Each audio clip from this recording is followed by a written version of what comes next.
Hi, everyone. Welcome to the eCommert podcast. I'm Matt Pinar, and joining us today, Maria Fernanda Gil Tamayo, heading offline to online digital marketing at Coca Cola-FEMSA.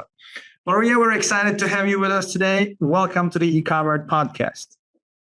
Thank you. I'm very excited to be here as well. We've been trying to do this for a while, so happy to be here. Awesome to hear that. Thank you very much.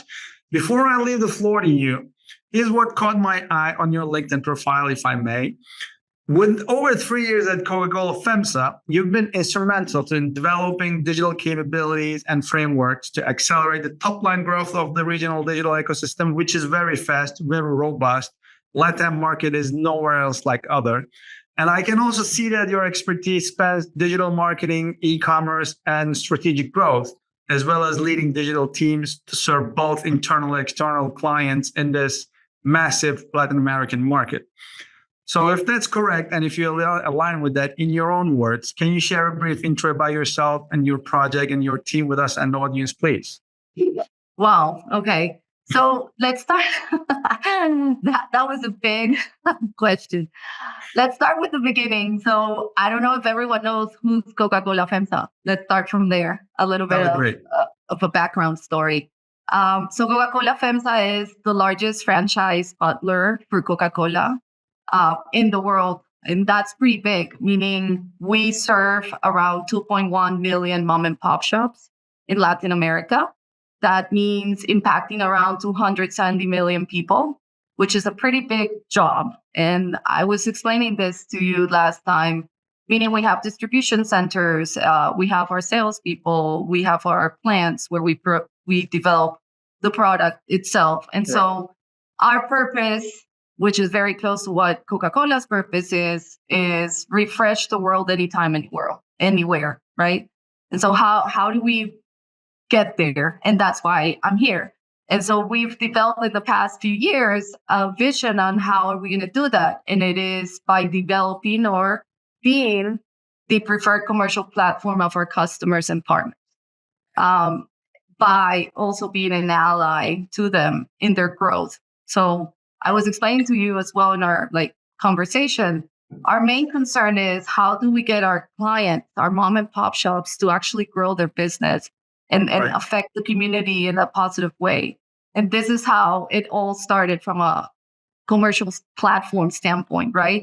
So if we go back, Coca-Cola-FEMSA and any other, but we've done business door to door pretty much, right? We've been selling to our clients every other day or so. We have a visit plan and we go and sell what we need to sell to them and provide that service, that closeness to them. But now, of course, digital comes in, and it is, how do we develop this platform that we can actually enhance our customer experience with them and get closer to them? And that as well is, how do we do our business with them, and what else can we provide, and what else we can learn from them through this journey of growing our platform.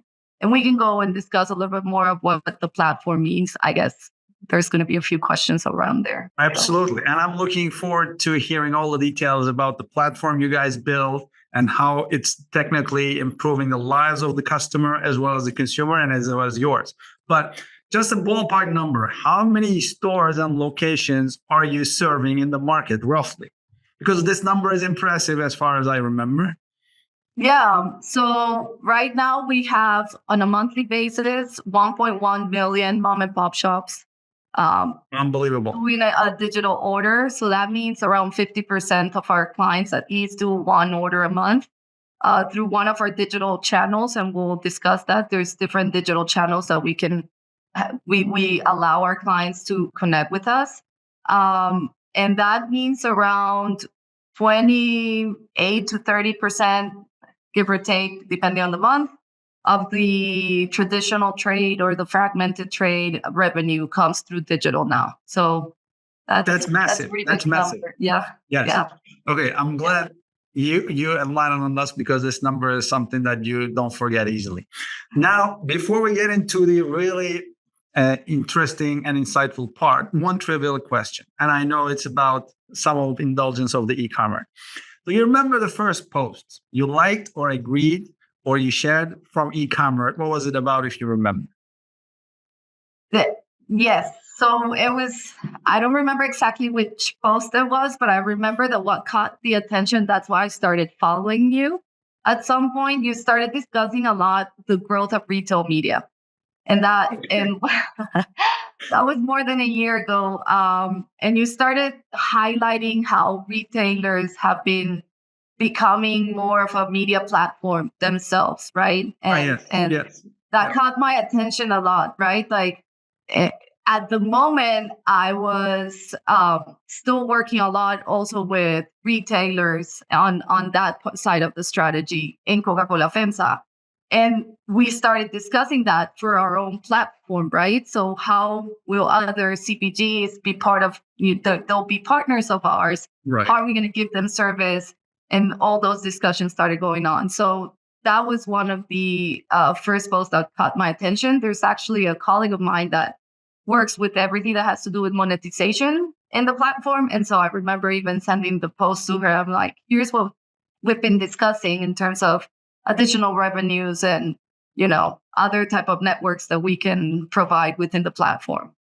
Thank you. Thank you very much. This is super on point. I appreciate for even remembering the detail of the post. Thank you very much. And yes, we talk and I share a lot about retail media and digital commerce. I'm glad that was on time and online with what you're working. Okay. Yeah. Now, again, back to you. Let's dial it a little bit back. I know you're running a very important project right now and leading a very agile, very skillful, robust team. How did you get your current role? What made you to join this project or team you're leading right now? Oh, can we go a little bit even farther? Of So a course, little bit of my history. definitely, please. Okay, so I'm not a CPG native, which I like to say that because it helps create like a different mindset when you're doing this. I was on the B2B sales side, more at Right. the software, globalization, consulting. And then I had the chance to manage an e-commerce and digital marketing team for fashion retail, large brand in Colombia. I'm Colombian and now living in Mexico. And then the pandemic comes and everyone started accelerating their digital strategy, right? We Right. all lived it, Excellent. you lived it. And that's where Coca Cola-FEMSA comes in the picture. They asked me to come in and help them grow their digital marketing team in Colombia. So I started in a Colombia role, managing and growing, developing. The team was pretty small at the moment. And we had a strategy. We had to go into e-retailers. We had to develop our B2B platform. It wasn't as structured as it is now. And that was part of, my responsibility. And then, of course, we had our D2C website as well, e-commerce and all that. So I I started working with the Colombia team and was there for like a year and a half, which would it seemed like 10 years. We I did know. so I much in know. a year and a half. Yes. Um, and one of our main projects then, or one of our main goals was how are we going to get clients to start buying from us digitally. In Colombia, it was really tough. Literally, we had to close down. It was like by law, everyone had to be and stay at home. And I think that even helped us understand even more how important digital was at the Yeah. moment to get our mom and pop shops to connect with us, to do an order and help them as well sell to their consumers, to their shoppers by WhatsApp as well or through an app or whatever. And so we started actually with a WhatsApp. That was our initial Right. strategy. And we also grew pretty quickly. We went from 0 to 280,000 clients in 6 months or something like that. That is fast. It was that was fast.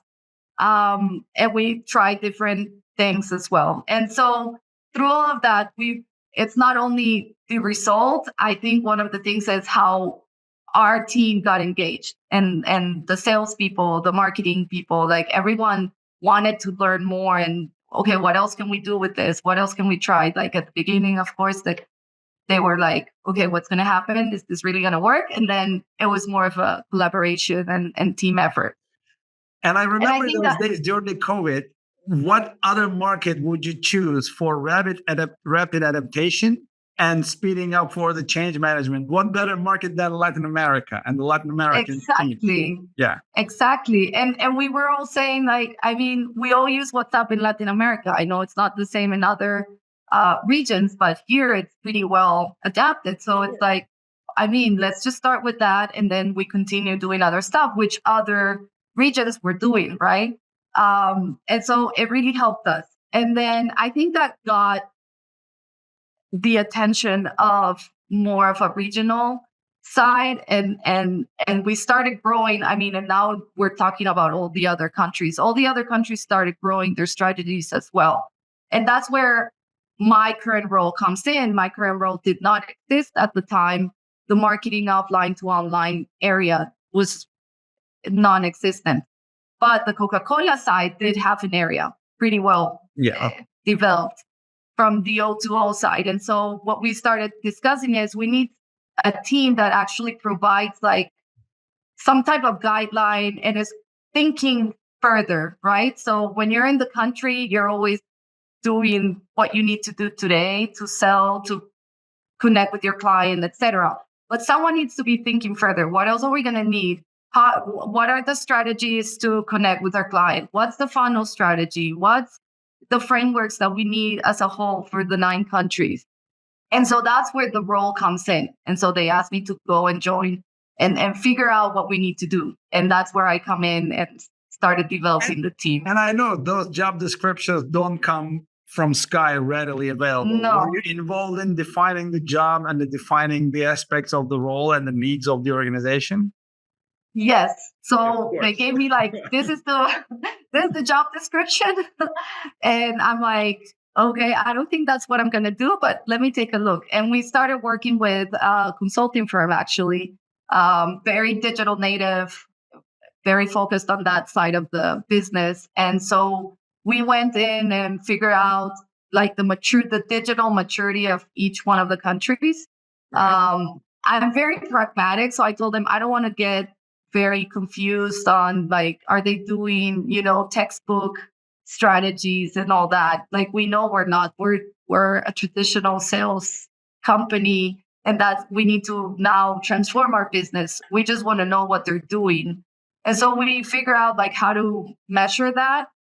Do they have teams that are focused on that? What kind of strategies are they doing? Are they collaborating within teams, et cetera? Like, we had a few. What kind of tools or tech tools are they using, et cetera? And are they leveraging any data on the day-to-day? Do they have social media and so on? And so we started measuring all of this. And then based on that, we said, okay, we got to start here. And we got to get all the countries to a certain level, right? So we had, of course, like Mexico and Brazil had started with this strategy a few years back. And so they had some leverage and some opportunity. But the other countries, of course, we were not, I wouldn't say behind, but we were trying to catch up, right? And so what we said is, let's make sure we're on the same level. We can all talk about the same thing. If we talk about lifetime value, we all understand it. If we talk about a funnel strategy, we know exactly what that means. There's many funnels, but which one is the one that Coca Cola-FEMSA wants for the B2B strategy, right? And so we started developing like these type of ideas. And then also what we realized is, since this was in existence before, we need to build relationships. Like, the most important thing, and that's one of the pillars actually of my team, is people first. And we call it people first. And it's all about building relationships with the local teams, and them also seeing us as a team that will help them to the next level, whatever their issue is, or if they need someone to just, I don't understand this, or this is not working, or, why is this not going as fast as I thought? Like, they can come to us as well, because digital can be very frustrating, And it's not only digital tech stack or renovating the frameworks, it's also a lot of change management involving human element. Exactly. And then being I tell them like we are evangelizing the company, right? And like different ways of doing business. So they're the ones locally trying to do that.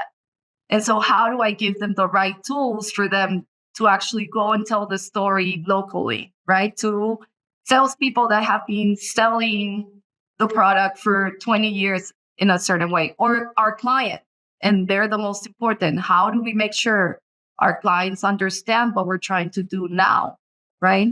And this is also one of the key elements of the success of any massive project like the one you're running, because you're always risking positioning yourself and your team as a center of excellence, isolated from the market, from the local resources. And if you don't get alignment, if you don't get understanding of those local teams at different maturity levels, different resource understandings, it's really hard to deploy the strategy and vision you develop. And it's really hard to execute in coordination. So that's why I'm sure there will be some examples coming down, and we will see how this program is really doing great and how it's really operating at different levels and different markets in the LATAM. But can you walk us through a little bit about the goals of the program? What goals did you set when you launched this, and how are you approaching towards these goals now? How is it progress? Yeah, let me start a little bit from the beginning again, since all of this is like new for all of us, right? So, like I said, it started like a pilot in different countries around 2019, 2020. And then it really became our vision. Like, this is what we need to do. We need to become a platform. We have a very good right to win from a client standpoint and our extension in the region. So how are we going to do this? And one of the first things that came up with the team that was managing this at the moment is we need a brand. We need something that connects with our clients as well. Yeah. And that's where Juntos Plus comes out, right? Yeah. And that's nice backdrop and nice merch. And then everything, like now we're all branded everywhere. And so Juntos Plus comes in. And when I started now with the role is that's one of our pillars. So we need to generate awareness and branding, and that's part of like what my team does. And so Juntos Plus becomes the brand of the platform, and that's where the platform starts. And so we have our salespeople. Our salespeople need to connect with Juntos Plus and what that means. You know, we are going to solve our clients' day-to-day issues by making their lives easier. How are we going to do that? Well, we have an app, we have a website, we have a WhatsApp that can help them make an order anytime, anywhere, which is better than just waiting for the Wednesday that the salesperson is going to come in. And then they're busy taking, helping someone else in the store and just, order whatever you can see in the fridge that is missing. And, and that way it's going to be easier for our clients when they're making an order. It's going to be easier for them to understand what challenges they have as well. So we can now tell them, listen, this is the type of products that you should have in your store. You're close to making 100% of those buy-ins. You're going to make so many points, and that's going to help you in X, Y, and Z, right, in return. And so there's like now a journey that they can see through. When is your order coming? What was the last order that you made? Do you want to make it again? And it's quicker. These are the recommended products. And so it has a bunch of features that will help our clients as well throughout their day-to-day business, as well as our salespeople, because then they are not duplicating efforts. They should be focusing on some other stuff and being more productive, etc. Right. So that's like the goal of the platform, which there's a lot of teams involved. Of course, there's a product team. There's all kinds of other teams that help get the product to market. And then my team and my program is what I mentioned before, which is, well, how do we get this position and actually running with our marketing and sales teams, right? So is our marketing team focused on the engagement that is going or is happening in the app or the WhatsApp? How are we going to figure out the cross-channel strategy from WhatsApp to the app, right? Another challenge and exciting job for marketing team is also treating all these 1.1 million shop owners, decision makers, as a new consumer persona, because now you have a buyer. Right. These are buyer investing with their business money, not as a consumer with their pocket money, but they also have a taste. They also have likings. They also have brand affinity. And they're not selling only one brand or multiple brands of Coca-Cola. They sell hundreds of different brands. So marketing team now should approach those individuals as consumer and tailor marketing strategy, correct? It's a really exciting Yes. part of their job. Exactly. So what we've been discussing now, and we've been seeing it for a while with our marketing teams, is listen, you get a chance to try out and different things with your client now. It's not only we were dependent on whatever the salesperson that was on the floor could communicate, right? Right. Now we have different channels, so we can have our salesperson communicate X, Y, and Z. And then through the app, our marketing team can try out different things, right? If I need, the water to be focused to a certain segment, how do I do this? Or what kind of images do I use? And when do I communicate this? And we're focusing a lot on that personalization side of it. So why do I focus when to what type of client and why is the most important? And that way we start figuring out what our salespeople can really do really well. They're pros on this, right? They're going to continue help us grow the business, but now they can really focus on what we need them to focus. And then we can have the marketing and our sales, more our corporate sales team, focus on that strategy that can go through digital. No, that's really exciting. And one of the benefits for the sales team, which like early in my career, I was also managing traditional sales force, and I started as a sales executive and client-facing role in an offline channel. And now with the marketing teams, data, strategy, messaging, and all the other creative tools in your hand and a digital environment, it also empowers sales team. So they're not just only reaching their sales goals, they have many other tools and skills to achieve and make customer satisfied.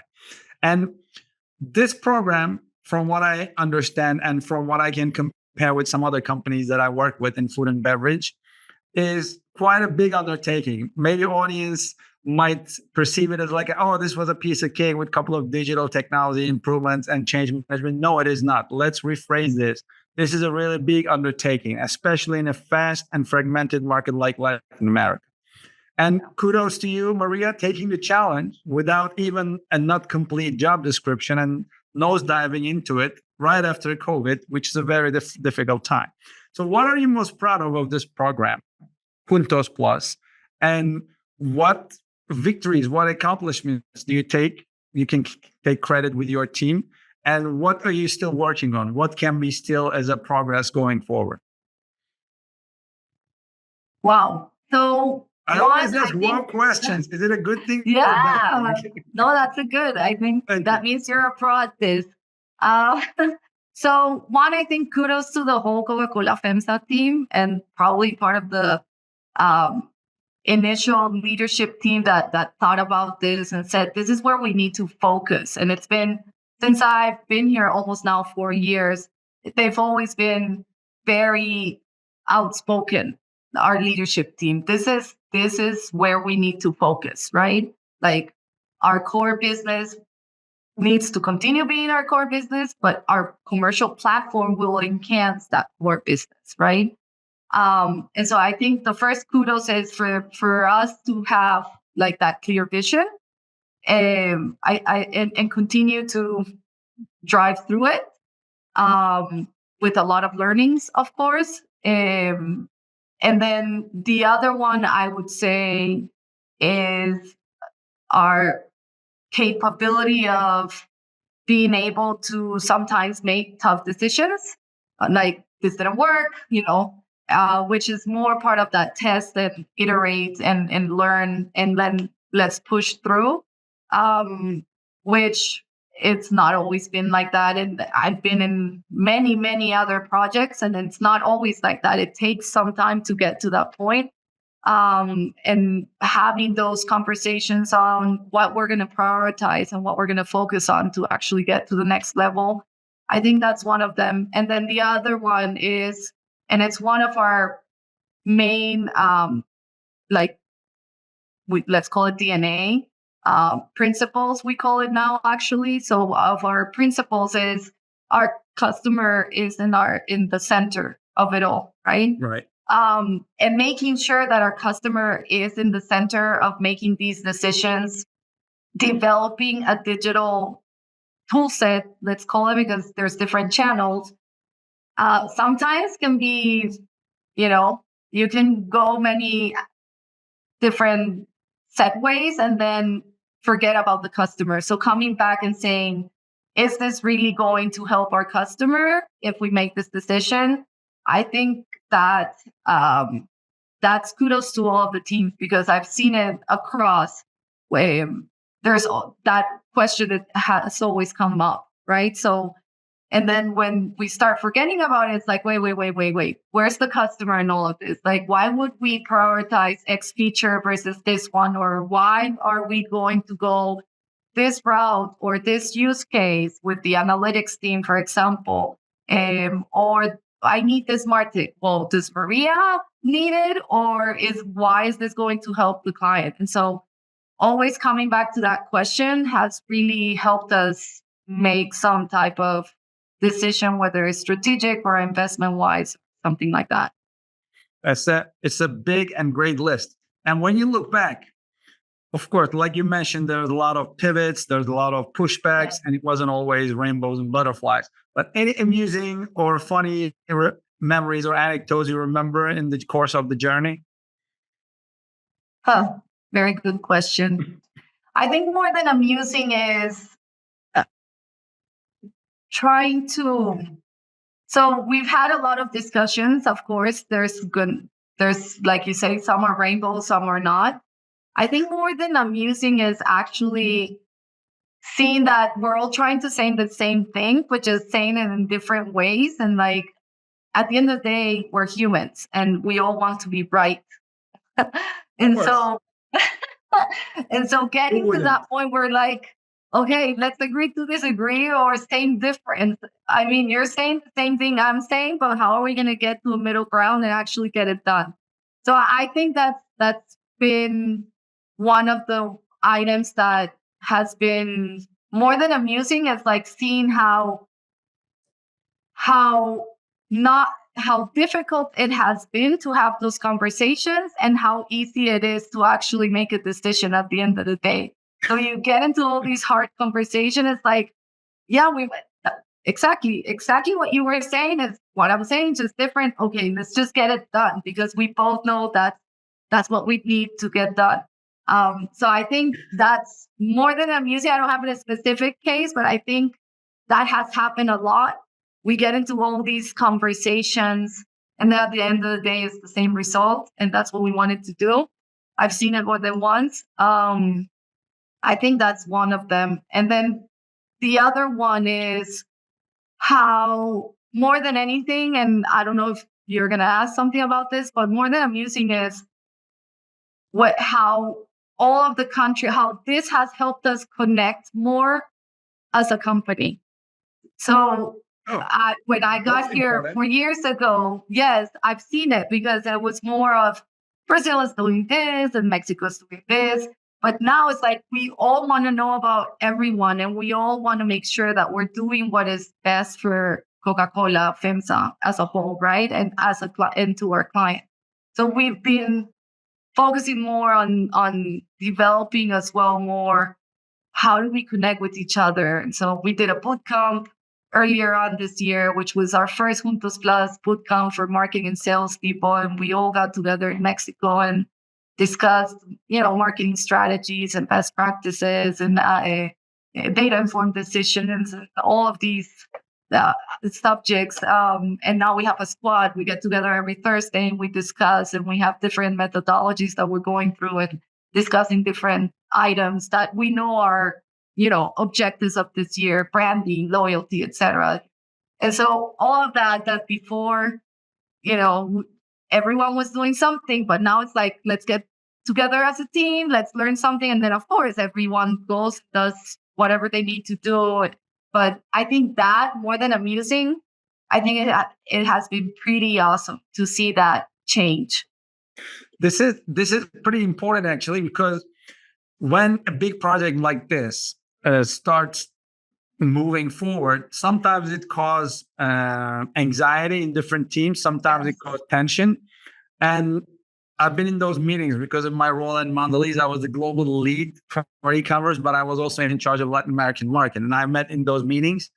I know the tension and the energy, excitement, and sometimes it feels like you're competing in Copa America for each countries.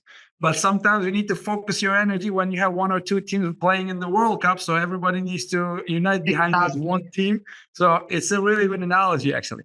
But yes, overall, I love the energy. I love the passion of the Latin American markets because I'm Mediterranean and there's a lot of similarities. How do you keep it fun and motivated within your teams, which I'm sure it's not that difficult. Everybody's motivated and fun anyway. But what's your particular special ways of doing it?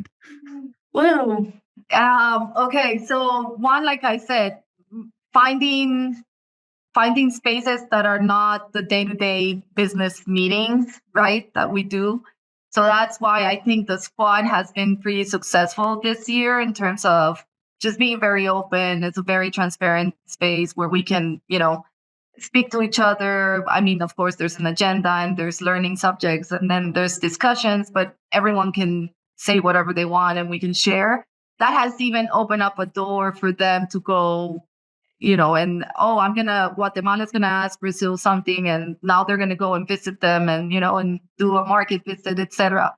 So it's allowed them to actually get closer to each other. So I think that's one, finding spaces that are not the typical meeting day-to-day things that we do. The other one is also providing a set of learning tools that are not the typical learning tools. So we've done some different type of certifications for them, for all of our teams, and that adds value, right? So what I tell them is, listen, whatever you learn, you're going to be able to use anywhere. So upskilling across the team, exactly, right? And so this is for you to have fun. So let's learn about AI in business. Let's learn about omnichannel marketing, etc. Like things that maybe we don't think we discuss or do every day, but everything that we're learning, we're actually applying in our day-to-day, items or subjects. And so that's another one, like make sure you're learning every day and then finding spaces to do things outside of the office. I mean, we don't go to the office every day, but outside of the day-to-day responsibility. So, let's have a dinner. Let's go and watch a Copa America game, that kind of thing. Yeah. So I think those things are very important. Yes. Colombia plays today, so I'm very excited about that. Good luck. Thank you. So I think those are very important. And then the last one I would say is you need to start building a lot of, relationships. And so, and relationships, not, I have a meeting with him. It's knowing their family. It's knowing what, it really excites them and go from there, because you're going to need a lot of people in digital in order to make a big move or a big change within an organization. That's perfectly true. And human connection, even though we seem like we're getting separated and more distance from each other with the growth of remote working, virtual technology, all these tools in front of us, still it's powerful. And in person, I always prefer this human connection, even in person. But you're right, knowing people, the personal side as well as the professional side, also improves work cohesion, effectiveness, and the output of the overall company.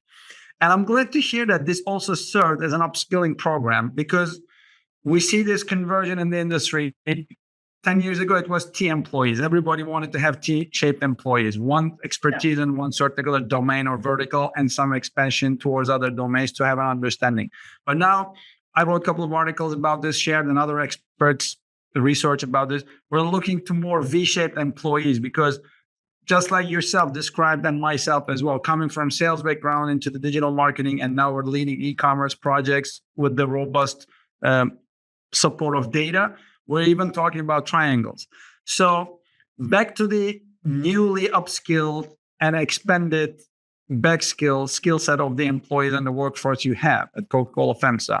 What are the two key trends you see in the e-commerce that you're observing, and how Coca Cola-FEMSA is already providing response, or how the Coca Cola-FEMSA's new team is responding to those trends? Where do you see your new team or broader team you're currently upskilling responding to those changes that you see in the coming years? So, one, I think I'm going to answer pretty basic. So, the first thing I see is even the type of lingo that we're using now when we discuss stuff. And I love it because that means at least they're paying attention to something, right? Okay. So now they're talking about, a funnel strategy, and they're talking about leveraging conversion rates and, things that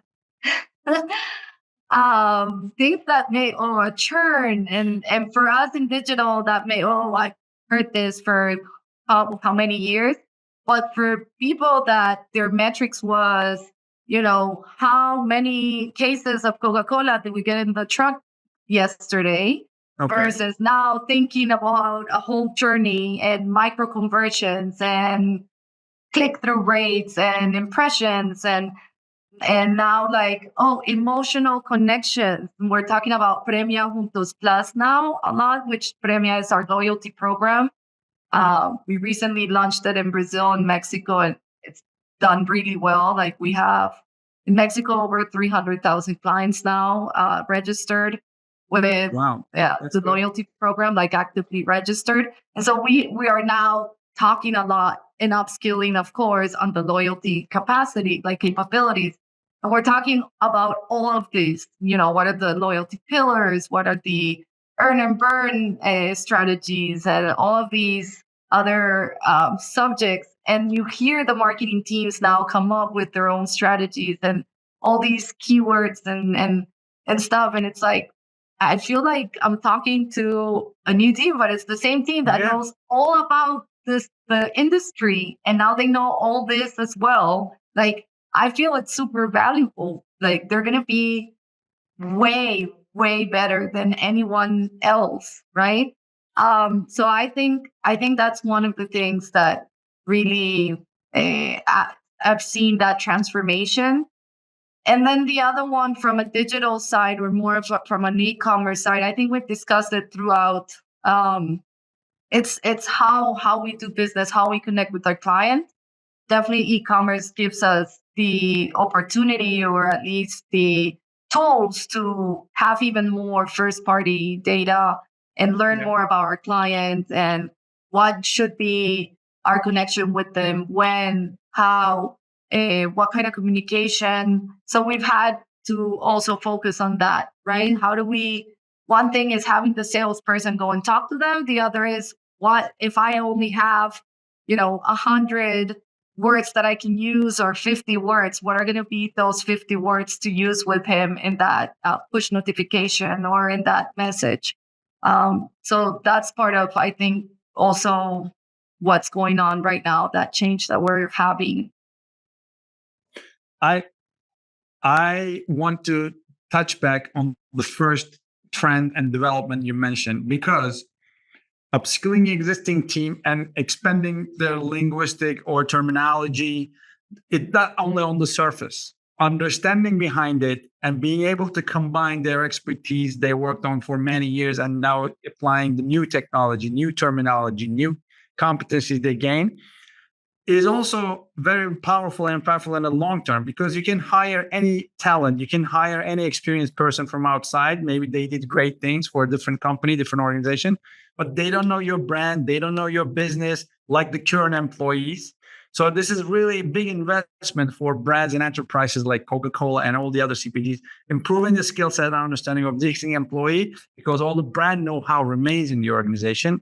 It will take months and months to educate someone new on the Coca-Cola-FEMSA business and Coca-Cola portfolio brand. So this is really powerful. Congrats on this. Now I'm shifting gears and going back to a little bit more technology. One of my favorite areas, tech stack. because I'm a big geek when it comes to MarTech and EdTech, and I know you're very experienced and also inquisitive or curious about this. While you're implementing this project and bringing many teams across markets together, what innovative technologies or MarTech solutions have you used about enhancing the customer experience and streamlining all these developments across different markets? Can you name a couple of solutions if you can, or at least the capability itself? What did you bring together or add to your tech stack? And talk a little bit more about the capability itself. So, yes, like I said, one of the items that we focused on is personalization. That has been like at least in my team, has been the focus for since we started working on Marketing 020. We said we're going to need something that is going to help us go from A to B. Like really, we're calling it now the messy middle. We saw this in the funnel, right? So there's this funnel and there's this. Okay. Yeah. And it's not our idea. We got it from one of our consulting firms that taught us that. So what it talks about is we are very used to seeing like the regular funnel, right? But in the middle of the funnel, a lot happens, and that's the messy middle. So the client may decide or add to the shopping cart and then get off or forget. They're busy with their own clients in the store. Or, oh no, maybe I saw a different promotion somewhere else. Or maybe, no, now I don't need this, I need that. Like there's a lot of touch points. There's a lot going on in that middle. And you're not in front of the client. The technology is, and his behavior and what's going on with him right there and then. And so what do you do in order to help him or her go from A to Z and close that whole funnel or that whole journey, which ends up with a sale and then us delivering the product. And so what we've said is, how are we going to help? And what do we need? That marketing layer, what is the marketing layer that we need in order to make sure that our client actually walks through the journey and it doesn't become very difficult for us? Because the hypothesis is digital will help us be leaner, right, in our journey. You will have the clarity, you will have the 360 view, but the middle prevents doing all that in a quick shot like that. Exactly. And so what do we need? And so we focused a lot in, well, we need our clients. We need our client's information. We need to understand him more. So that 360. So of course, having a CDP in place. And now we have we need a marketing layer. So we need personalization. How are we going to do that? I mean, again, very small MVPs in order to make sure this works, right? A clear push notification reminding him to buy, an in-app showing him that recommended product that we spoke of earlier. Like very few clear items that will take him to the next level. For example, push notification reminding him if he buys X, he will have Y amount of points in his loyalty program. And that will take him to like that next level or that behavior that we want him to go to, because it will benefit him, because we know what kind of products he should have in the store that help him or her sell more, because we know that others nearby are buying X, Y, and Z. So why isn't this other client buying X, Y, and Z if he's right next door? That kind of thing is what we're focusing on. So marketing layer, having the right client view. And then the third pillar that we're working on is data-informed decision. We need to have more near real-time information, like more information that we can grasp. I'm calling it near real-time because, I mean, real-time, there's so many data points. Exactly. But near real-time is good enough for us in order to understand the client and be able to get good insights, effective insights that will help us communicate with our client. So from a marketing standpoint is a marketing layer that can help us communicate, and then data-informed decisions with, of course, a clear view of our client. I would say those are the three things that we're working on from a marketing standpoint. Of course, the whole organization is working on a bunch of other initiatives. on pricing, promo, etc. But us in marketing are those three. And then, of course, our responsibility is how does it connect with everything else, right? So how does our GM connect with this, and how do we communicate whatever our GM is doing, revenue growth strategy, and so on. No, this is interesting. And I would like to see the results. I wish I had a magic tool or wizard that somehow we had demo or limited access to those tools and see what kind of capabilities they unlock and what case studies you guys are writing. I will follow up with you on this, and maybe you will share some of the public information with us so we can share it with the audience. So let's look at the future, because in most of my posts, if not all, I always have a section looking ahead. And now I'm putting you in charge. You're in the charge of predicting the future for us. What is the biggest change you predict in the digital workforce, digital commerce ecosystem next 5 years? Do you expect any big change, or things are going in the same direction slowly as we've been experiencing the last 5 years? Well, so one of the items is we can't deny that AI has made things faster, right? Yeah. How fast? We don't know. You can go as dark as you want, or you can be as positive as you want. What I would say, and again, focusing, if anything I've learned in the past few years throughout this journey is people. And so again, we need to focus on what we can control. And one of the items that I think we can control from an organization standpoint and from a leadership role is people somehow. So how can we help actually people develop the right set of tools and knowledge in order to be prepared for whatever's coming, right? Okay. So we're promoting a lot, like we got to use whatever AI tools we have that are, company approved, etc. We have to learn about everything that is coming from a digital standpoint. I have seen an acceleration uptick in my experience based on what I used to see in my old life. So I would assume that it will accelerate. It is accelerating. I mean, what is happening now, it is in every standpoint, even on how you create a CV, even on how you do interviews, even on what kind of questions you're asking, when you're hiring someone new. Even the workforce is expecting something different, and they're more upfront on what they expect from a company or an organization where they're going to work, right? So yes. I think there will be there is an acceleration, and it will come even faster.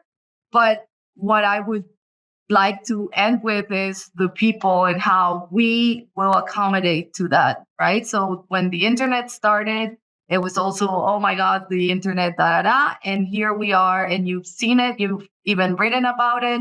I mean, the offline and the online still coexist, and we live in a world where I would like to think, maybe from an e-commerce standpoint, that we both enable both channels to grow. Like, I don't think we fight one towards the other or something like that, or compete.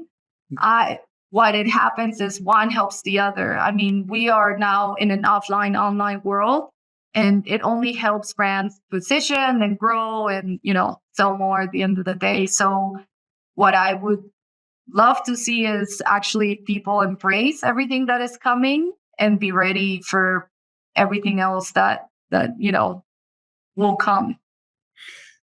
I think my 2-word key takeaways from what you described as the upcoming change: be ready. Yeah. I think that was my key takeaway. I would personally myself, and recommend everybody else, be ready what's coming next and just stay ahead of the wave. Because if you stay complacent, if you stay lazy, and if you don't continuously improve yourself, the river will just wash you out and pass you by, and you will be ending up at the shore, and you won't understand what happened to you. Right?